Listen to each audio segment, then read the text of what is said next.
Hi all, welcome back to Little Pandit channel. New Year ஆரம்பிச்சு நம்மளோட first video. So எல்லாத்துக்கும் happy new year.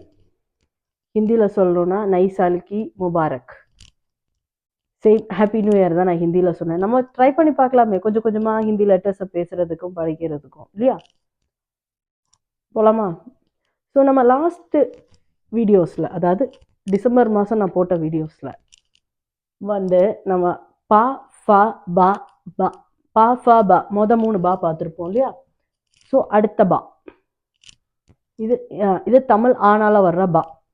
So இன்னையிலேருந்து, அதாவது இந்த வீடியோவிலேருந்து ஒரு சின்ன வெரிஃபிகேஷன், அதாவது சின்ன ஒரு மாற்றம் நான் கொண்டு வரேன். என்னதுன்னா, நான் இனிமேல் எழுதி காட்ட மாட்டேன், எழுதி வச்சிருக்கிறத உங்களுக்கு நான் சொல்கிறேன். ஏன்னா நம்ம மாத்ராஸ் நான் எழுதி காட்டும் போது உங்களுக்கு வீடியோஸ் லேக் ஆகும், உங்களுக்கும் போரிங் ஆகும். ஏன்னா மாத்ராஸ் நம்ம இவ்வளோ பார்த்தாச்சு எப்படி எழுதணுங்கிறது. ஸோ இதில் டிப்ஸு முக்கியமான விஷயங்கள் மட்டும் நான் எழுதுவேன். ஓகேவா?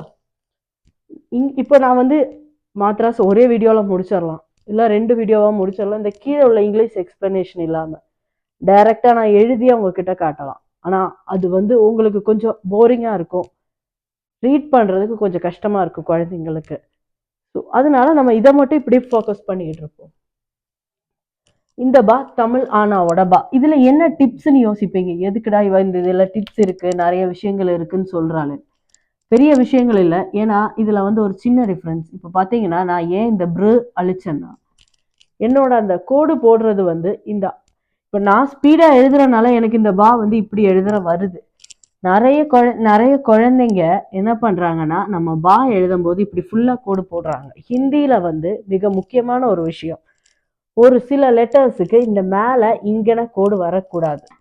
ஸோ இந்த பாக்கு பார்த்தீங்கன்னா, இந்த ஒரு சிம்பிள் இருக்கு இல்லையா, ஃபர்ஸ்ட் இந்த சுழி வர்ற இடத்துல டாப்பில் டச் ஆகக்கூடாது. இந்த லைன், நம்ம போடுற லைன். இப்போ நான் லாஸ்ட் இதில் காட்டியிருந்தேன் என்னோட ஒரு வீடியோவில், இந்த புக்ஸில் நோட்ஸில் சிங்கிள் லைன் ஒரு ரூல்டு புக்கில் மேலே எழுதிட்டு கீழே ஒரு லைன் விட்டு எழுதும்போது அந்த லைனில் டச் ஆகலாம். பட் நம்ம போடுற லைன் வந்து இந்த மாதிரி டிஃப்ரென்ஸ் இருக்கணும். ஸோ இங்கே பார்த்தீங்கன்னா, பா பா, பி பி, பு பூ, ப்ரு பே, பை போ, பவ், பன் பஹ்.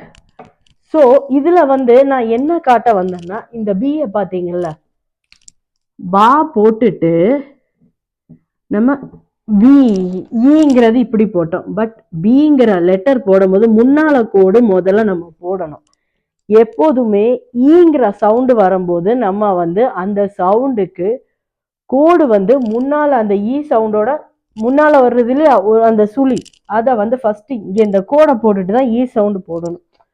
ஸோ வந்து அது கொஞ்சம் ஈஸியாக இருக்கும் உங்களுக்கு ஐடென்டிஃபை பண்ணுறதுக்கும் எழுதுறதுக்கும். மேலே இந்த மாதிரி கேப் விட்டு எழுதணும். இதுதான் இந்த பாவோட மிக முக்கியமான ஒரு விஷயம். ஓகேவா? ஸோ பா பா, பி பி, பு பூ, ப்ரு பே, பை போ, பவ், ப பஹ். இதுதான் இந்த பா. இன்னும் ஒரே ஒரு சின்ன விஷயம் சொல்லிட்டு இந்த வீடியோவை நான் முடிச்சுக்கிறேன். இனிமே இந்த செட்டில் மா மட்டும்தான் பேலன்ஸ். அந்த மாவோட வீடியோஸ் முடிஞ்சிருச்சுன்னா, அந்த மாவோட மாத்திரா முடிஞ்சிருச்சுன்னா 5 செட்டு வச்சு 5 வேர்ட்ஸ் முடிஞ்சிடும். அதுக்கப்புறம் அந்த பெரிய 6th செட் யாராலாவாங்கிற அந்த செட்டு, அந்த வீடியோஸ் எப்படி இருக்கும் என்ன ஏதுங்கிறத நான் அடுத்த வீடியோவில் சொல்கிறேன். ஸோ ரெகுலராக ஹிந்தி லெட்டர்ஸை ரைட் பண்ணுங்கள், மாத்ராஸை படிங்க. ஸ்வராட்சரம் வெஞ்சனும் குழந்தைங்களுக்கு பாராமல் தெரிஞ்சிருச்சுன்னா மாத்ராஸ் பண்ணுறதுக்கு ரொம்ப ஈஸியாக இருக்கும். ஸோ தேங்க்யூ ஃபார் வாட்சிங். என்னோட வீடியோஸை ரெகுலராக வாட்ச் பண்ணுங்கள். உங்களுக்கு ஏதாவது டவுட்ஸ் இருந்தால் கேளுங்க. அண்ட் தயவு செஞ்சு எனக்கு என்னோட வீடியோஸுக்கு சப்போர்ட் கொடுங்க. தேங்க்யூ ஃபார் வாட்சிங். Once again happy new year.